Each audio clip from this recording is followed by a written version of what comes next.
Good morning, नमस्कार। आप सबका स्वागत है आज की वीडियो में। बच्चों, आज की वीडियो में डिस्कस करेंगे क्लास 9th की वर्कशीट नंबर 88 साइंस की, जिसमें हम जीवन की मौलिक इकाई means cell the fundamental unit of life इस चैप्टर की रिवीजन कर रहे थे। तो आज भी इसकी रिवीजन के कॉन्टिन्यूशन में ही है। बच्चों, आज की वीडियो में जो रिवीजन का पार्ट रहेगा वो रहेगा माइटोकॉन्ड्रिया। माइटोकॉन्ड्रिया, लाइसोसोम, रसधानियाँ और क्लोरोप्लास्ट। तो माइटोकॉन्ड्रिया आप सभी जानते हो, उसको क्या कहा जाता है? ऊर्जा घर, कोशिका का ऊर्जा घर या बिजली घर के नाम से भी जाना जाता है। जीवन के लिए बच्चे बहुत ज़्यादा इंपॉर्टेंट है, क्योंकि ये हमें काम करने की शक्ति मीन्स एटीपी देता है। एटीपी की फुल फॉर्म है एडिनोसाइन ट्राइफॉस्फेट। बच्चों, एटीपी के रूप में ये हमें ऊर्जा प्रदान करता है। ठीक है। और अब हम बात करेंगे प्लास्टिड की। माइटोकॉन्ड्रिया में हमें पढ़ना है कि इसको ऊर्जा घर, बिजली घर कहा जाता है। क्यों? क्योंकि ये एटीपी प्रोड्यूस करता है और एटीपी की फुल फॉर्म है एडिनोसाइन ट्राइफॉस्फेट।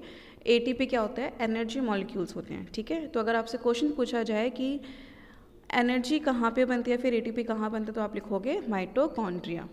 दूसरा है प्लास्टिड। तो प्लास्टिड क्या होते हैं बच्चों? प्लास्टिड हमेशा ध्यान रखिएगा कि ये हमेशा पादप कोशिका में ही मिलेंगे, ये आपको जंतु कोशिका में नहीं मिलेंगे। प्लास्टिड बच्चों 3 प्रकार के होते हैं: क्रोमोप्लास्ट, क्लोरोप्लास्ट और ल्यूकोप्लास्ट। बच्चों, क्रोमोप्लास्ट जो होता है वो रंगीन होते हैं। तो मतलब जो फूल आपने देखे होंगे, जो फल है वो बहुत रंगीन अलग अलग कलर्स के होते हैं। तो उनमें कलर किस वजह से आता है? क्रोमोप्लास्ट की वजह से। आपने देखा होगा कि जो पौधे हैं उनकी पत्तियां हरी होती है, तो हरी पत्तियां क्यों होती हैं? क्लोरोप्लास्ट की वजह से। और उस हरी पत्तियों में क्लोरोप्लास्ट होता है, जिसकी वजह से प्रकाश संश्लेषण की प्रक्रिया हो पाती है। ल्यूकोप्लास्ट। ल्यूकोप्लास्ट क्या होता है बच्चों? ये इसमें स्टार्च, तेल तथा प्रोटीन जैसे पदार्थ होते हैं और ये कोई भी कलर नहीं देता है। तो अगर प्लास्टिड की बात करें तो प्लास्टिड हमारा जंतु कोशिका में पाया जाता है। 3 प्रकार के होते हैं: क्रोमोप्लास्ट, क्लोरोप्लास्ट और ल्यूकोप्लास्ट। जो क्लोरोप्लास्ट है वो हरा रंग प्रोवाइड करता है। क्रोमोप्लास्ट क्या करेगा? रंगीन अलग अलग कलर देगा। और ल्यूकोप्लास्ट कलर नहीं देगा, ये जिसमें स्टार्च, तेल तथा प्रोटीन में पाया जाता है। अब बच्चों आगे है आपका लाइसोसोम। लाइसोसोम का सबसे मेन आता है कि उसको आत्मघाती थैली क्यों कहा जाता है। तो बच्चों ये क्या होता है कि कोशिका का अवशिष्ट निपटान वाला तंत्र है। मतलब कोशिका के अंदर जो वेस्ट प्रोडक्ट होता है उसको डाइजेस्ट करने में हेल्प करता है। लेकिन अगर इसका खुद का ही कोई अंग क्षतिग्रस्त हो जाता है या मृत हो जाता है तो ये क्या करता है कि अपने आप को ये मार देता है।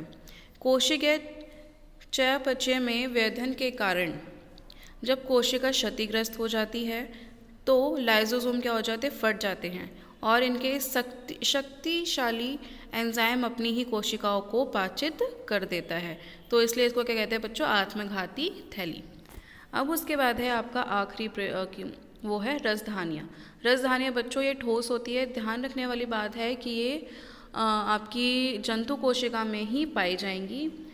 ये जंतु कोशिका में बहुत छोटी, ना के बराबर पाई जाती है और पादप कोशिका में बड़ी होती हैं। ठीक है। और पादप कोशिका में बहुत बड़ी होती है, मतलब एक तरह से कोशिका का 50 से 90% भाग तक ये कवर करती हैं पादप कोशिकाओं में। और पादप कोशिकाओं की रसधानियों में कोशिका द्रव्य भरा होता है और यह कोशिका की सफेदी तथा कठोरता प्रदान करता है। अब है बच्चों आपके प्रश्न उत्तर, चलिए डिस्कस करते हैं। एटीपी का नाम बताना है और ये कोशिका में कहाँ पाया जाता है। तो बच्चों आप एटीपी की फुल फॉर्म बताएंगे तो होगी एडिनोसाइन ट्राइफॉस्फेट, होगी एटीपी की फुल फॉर्म। और बच्चों ये कोशिका में माइटोकॉन्ड्रिया में पाया जाता है। अब आपका दूसरा प्रश्न है, लाइसोसोम को आत्मघाती थैली क्यों कहा जाता है। तो बच्चों लाइसोसोम को इसलिए कहा जाता है क्योंकि क्षतिग्रस्त होने जाती है तो लाइसोसोम फट जाता है और इनके शक्तिशाली एंजाइम अपनी ही कोशिकाओं को पाचित कर देते हैं, इसलिए इन्हें आत्मघाती थैली भी कहा जाता है। यह आ गया आपका दूसरे का आंसर। तीसरा है, किस कोशिका अंग को कोशिका का पावर हाउस के रूप में जाना जाता है और क्यों। तो बच्चों वो कौन सा है? वो है आपका माइटोकॉन्ड्रिया। तो आप ये पूरा लिखेंगे। ऊर्जा घर कहा जाता है क्योंकि इसके अंदर एडेनोसाइन ट्राइफॉस्फेट बनता है जो कि कोशिका की ऊर्जा है। अब उसके बाद आपका आखिरी प्रश्न है। अब अगला प्रश्न है बच्चों, आपने देखा होगा कि एक फल हरे रंग का होता है लेकिन पकने के बाद वो सुंदर रंग में आ जाता है, तो कौन सा परिवर्तन हुआ होगा। तो बच्चों अगर हरे रंग का है तो उसके अंदर हुआ हमारा क्लोरोप्लास्ट। ठीक है, तो दोनों ऑप्शन ही हो गए। क्लोरोप्लास्ट के बाद उसने बोला कि रंग में बेरंगा होगा तो हो गया क्रोमोप्लास्ट, तो ये हो गया, तो आपका ऑप्शन ए सही है। फिर पांचवा आपको क्या हुआ, एक पैराग्राफ दिया हुआ, उसके बेसिस पे क्वेश्चंस हैं। पैराग्राफ है बच्चों की रिकिता मतलब आपकी रसधानियाँ जो होती है कोशिका के साइटोप्लाज्म के भीतर पाई जाती है, जो एक झिल्ली से घिरा होता है और आमतौर पर वह द्रव युक्त होता है। वह एक प्रकार का भंडारण थैली है जो कि जंतु कोशिका की तुलना में पादप कोशिका में बड़े आकार में होते हैं।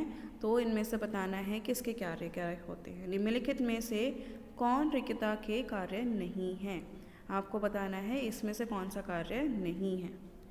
ठीक है, वह पादप कोशिका के विषैले, ये आप क्वेश्चन खुद से ट्राई कीजिए। उसके बाद है सिक्स्थ, अथिकैन और कारण, मतलब आपको असर्शन रीजनिंग दे रखी है। ये क्या होता है बच्चों कि ये जो अथिकैन है उसके बेसिस पे आपको रीजनिंग दे, क्या ये चीज़ सही है। क्वेश्चन है लाइसोसोम को आत्मघाती थाली कहा जाता है, बिल्कुल सही है। फिर है आपका कोशिकीय चयापचय में विभेदन के कारण इनमें शक्तिशाली एंजाइम होती हैं जो कोशिका को पाचित करती है, बिल्कुल सही।